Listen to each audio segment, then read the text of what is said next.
performing group has committed both its warm-up time, well, most of it, and all of its performance time for a hybrid performance clinic. If this is beneficial to you, I would strongly encourage you to be vocal about that to your KMEA leadership, because I would love for this to be the first of many such performance clinics at the in-service workshop. Speaking on behalf of McPherson College, I am incredibly proud to be offering this service to you and to all the Kansas bands, especially the small Kansas bands. I'd like to make you aware that we have two programs for this performance clinic. The Colorful Red program is for my band. I'd love for you to see that, talk about how I pick the repertoire using a Midwest clinic format and our vision for the clinic. And then Dr. Earp's handouts, which have Joe E. music on them, so you can follow through as we play and as Dr. Earp discusses flex band literature. Immediately after this session, Dr. Earp and Mrs. Kelly, daughter of Claude T. Smith and president of Claude T. Smith Publications, they will be at the Cincinnati Music booth to answer your questions. And Cincinnati Music also has a limited number of the pieces that we're performing available for purchase. It is my pleasure now to introduce Dr. Joseph Earp.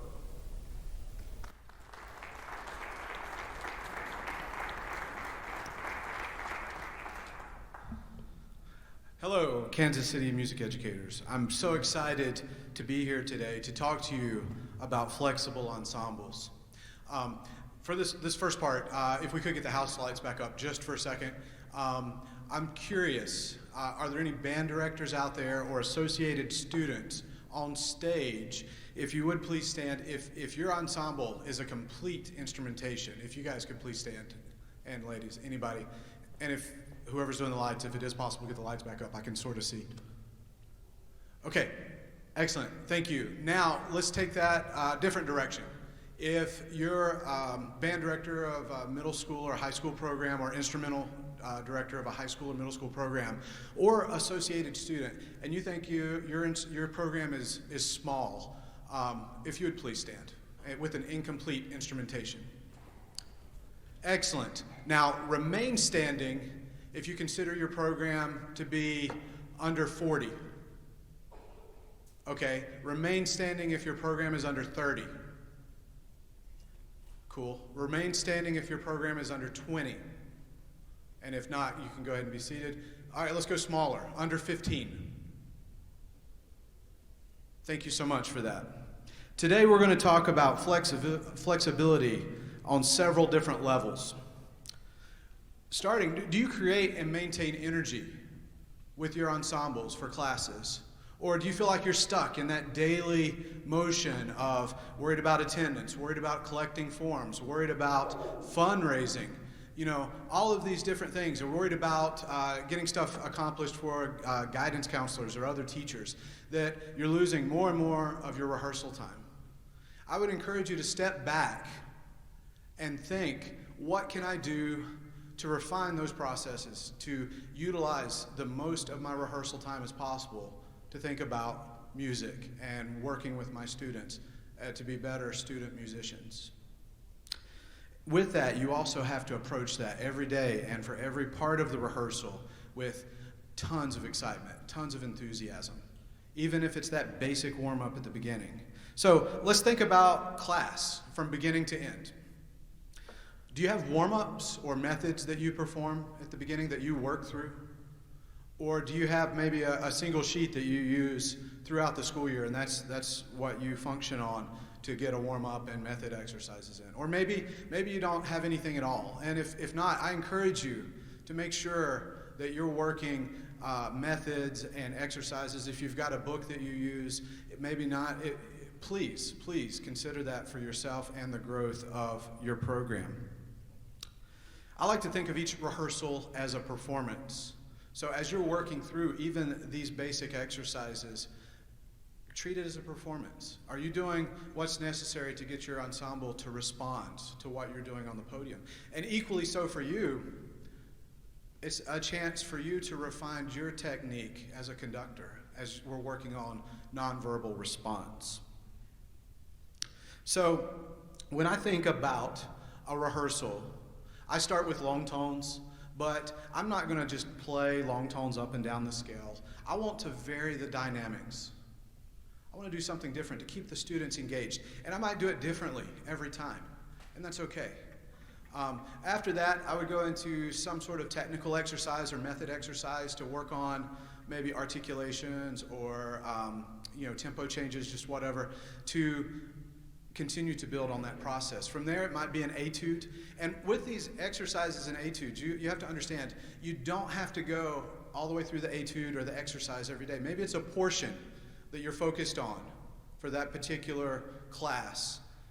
Because ultimately what you want to do is you want to connect those methods and exercises to the literature that you're rehearsing later in class.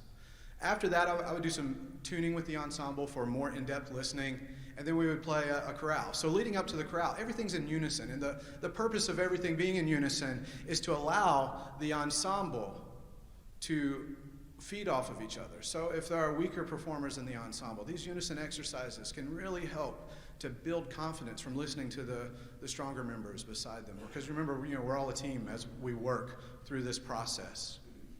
So with that chorale, we're now focused on multiple parts, and we're now having the students listening to their own part, plus other parts in the ensemble.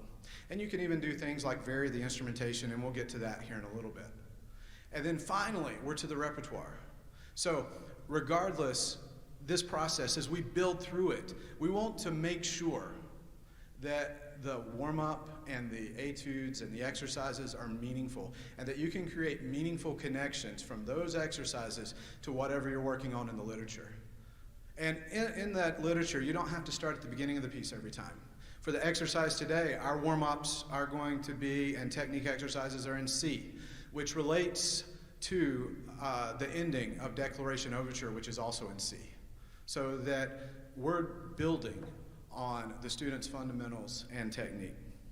So, for this first demonstration, you can reference page 8 from the handout, which this page has some warm-ups and technique exercises on it and a chorale. So, in your either in your handout, or if you don't have that, it's also digitally available with this clinic session to check that out. So, let's start first. We're looking at A, and with A, it's the C major scale, up and down, and whole notes. But let's go ahead and have Professor Hopkins do something with that. Not just play it as written, but let's keep it simple. Let's play that exercise and change dynamics throughout, and keep it random as we change those dynamics. Here we go.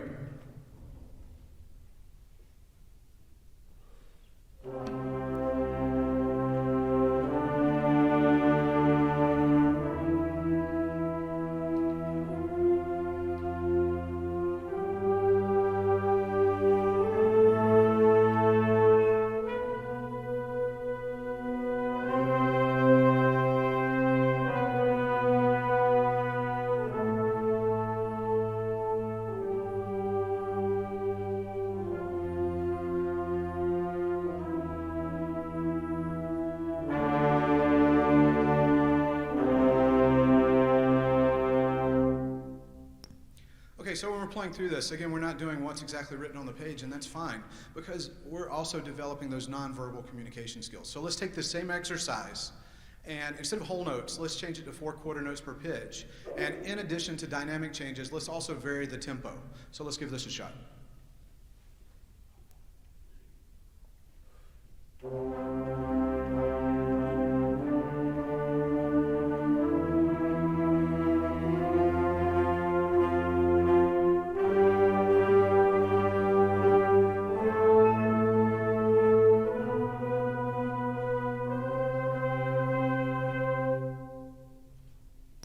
Excellent. So now we're going to progress on to exercise B. Exercise B is a C major scale in a pattern followed by the arpeggio. So let's just go ahead and play that as written.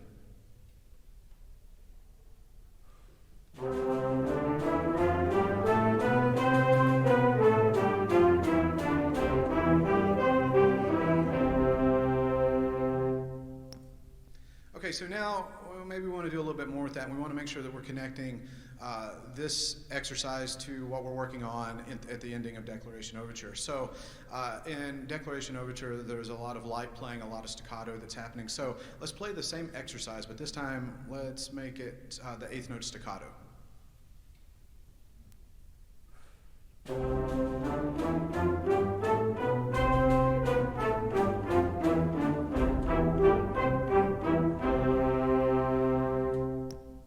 And again, going along with the idea that the technique book, that the exercise book that you should be using, you don't have to follow it exactly. You use it as a tool. You're ultimately the music educator, but you're using this book as a resource, just as you would technology or anything else. That doesn't control you. You're the one that's in control. So now let's take the same exercise, and instead of playing the pattern, we'll just go up to the top of the scale, and we'll do 4 eighth notes per pitch, keeping staccato. Here we go.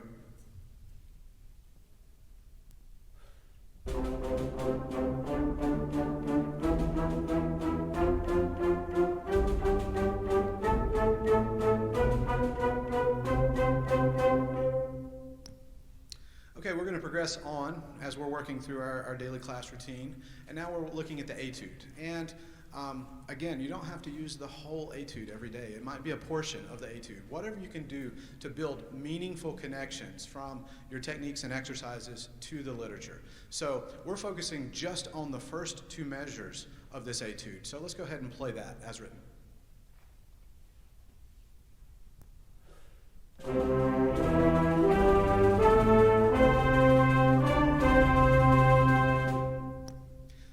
Again, through this process, it's all in unison right now. So now let's take the same etude, let's take the accents away and play it more connected.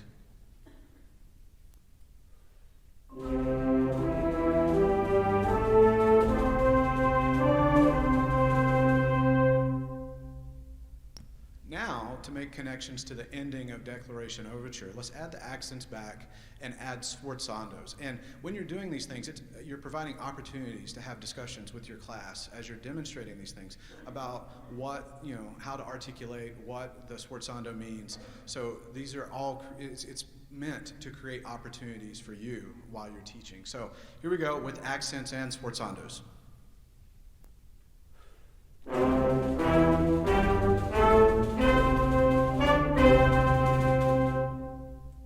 Okay, so in our class, we've gotten through some long tones and technique exercises. So now we would do some in-depth tuning. So I'm going to let the ensemble tune on stage.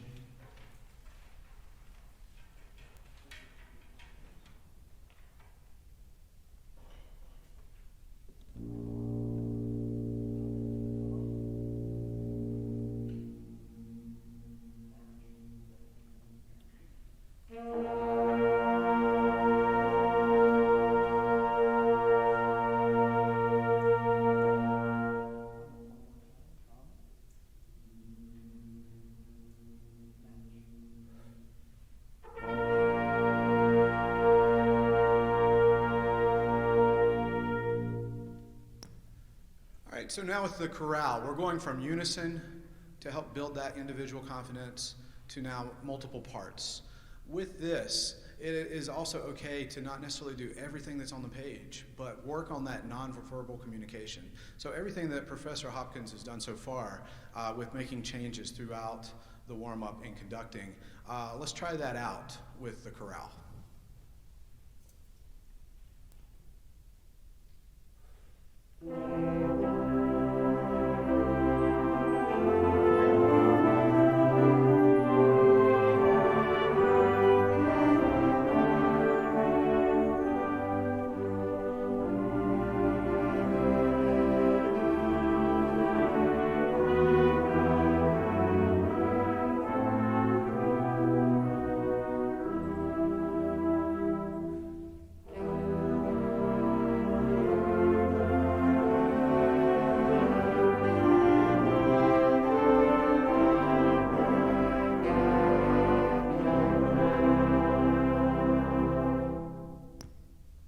Okay, so now let's take it a step further. Let's think about varying the instrumentation so that we can teach our students about different timbres and sounds that different sections can create together.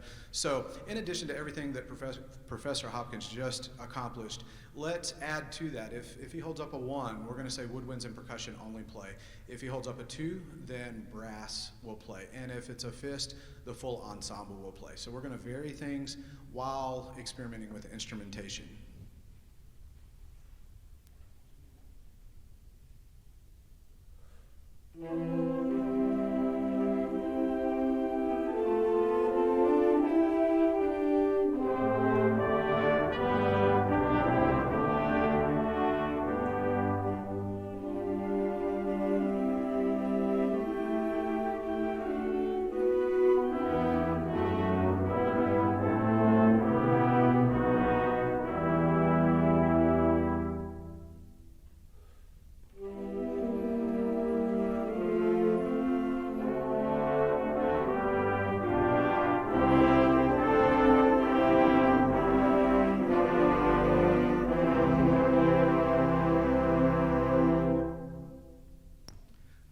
So with this, it's important to keep it random, you know. So whatever you do one day might be different the next day. It might be a different set of chorales and exercises that you're working on. With any literature, I find it important to make sure that you're previewing the scores and the audio while you're trying to find the music that really fits your ensemble. With flexible literature, I find this even more so important. For me, I like to think of flexible literature two areas, with one being authentic and one that's non-authentic. For me, an authentic flexible arrangement would be one that tries really hard to maintain the integrity of the traditional piece. So maybe there are just slight alterations to ranges here and there, but overall the integrity of the piece is there. It hasn't been modified or simplified in any way. Flexible ensemble literature really allows you to focus on the music and not wholes, especially if you're a smaller ensemble. You can work on making music with your students. You can focus on building that confidence from the unison exercises, the 4-part chorales, into this flexible literature. The challenge for smaller bands comes mainly from the difficulty level. As the difficulty level increases, usually the instrumentation thickens and you have more holes to deal with. Or if you do manage to cover all the parts, are all of those students really strong enough to be individual players? Or can you use this flexible literature in a way that builds up this confidence so that they can get to that end point? You know, so really thinking about what the benefits are of using this literature. So now, let's do some comparison. You can use page 2 through 5 of the handout, and we're going to compare the traditional ending of Declaration Overture to the flexible ending of Declaration Overture. So we're starting with the traditional. Here we go.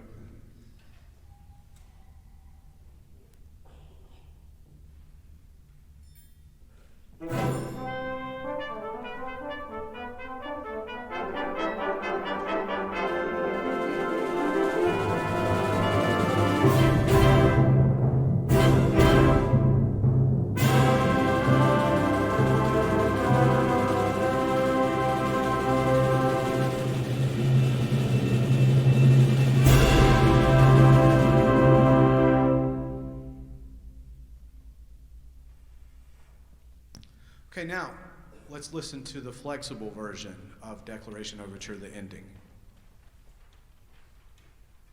I'll give them just a second to switch.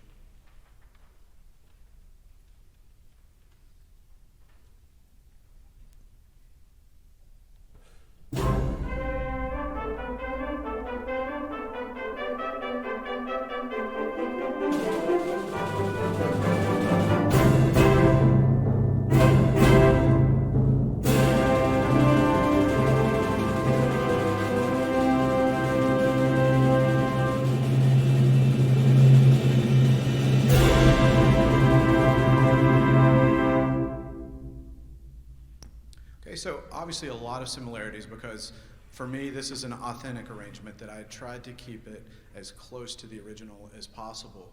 But even when you're listening to the group on stage, the traditional compared to the flex version, the traditional version was much thinner and at times was lacking a little bit of support. And if they would have had a few more numbers in some of those sections, I think it would have been fine. But using the flexible literature, it was much fuller and we had much more supported sound. At the same time, please understand that flexible ensemble arrangements are merely another option for smaller bands, allowing access to literature such as Declaration Overture with smaller groups that might not be able to perform it otherwise. Okay, so let's think about the value of tradition versus excellence. If you have a small program or even a large program with a second or third band, I urge you to value and evaluate tradition compared to excellence. You don't have to do what might be considered the norm by everybody else. I urge you to consider creating your own norms for what works best for your students, because that's what it's really about. I urge you to think about creating excellence through performance, not the number of concert festivals or festivals that you attend. Instead, use those festivals as a way to show off all of the great work your students are doing. In the end, think about who your real trophies are, especially when they come back to you later in life and they share with you all of the wonderful things that they're accomplishing.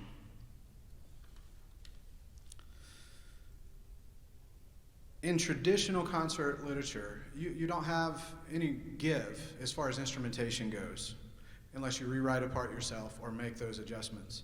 However, with flexible literature, you can easily put your students in the driver's seat and then let them experiment as the arranger. You can let them work on creativity. They can come up with different instrumentations within a flexible arrangement to allow the ensemble to hear different colors and timbres, similar to what we did with the chorale earlier. This last demonstration involves my original work for band and arranged for flexible ensemble, Where the Wild Things Dance. Use page 6 and 7 of the handout for this demonstration.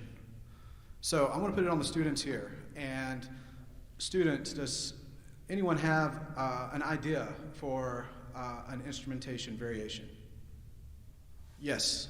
What if we did a woodwind choir? What was that? What if we did a woodwind choir? Let's try that. So let's try woodwinds. Here we go.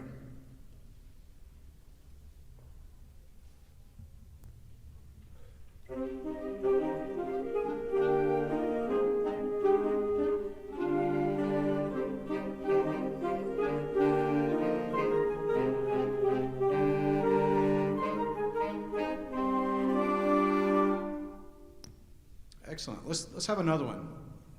Yes, ma'am. Brass and percussion. Let's try that out.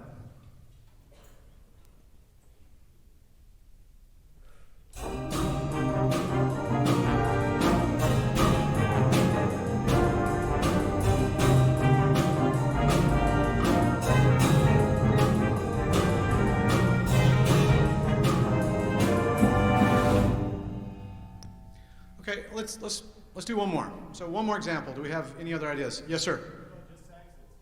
Saxes. All right. So let's sax ensemble. Here we go.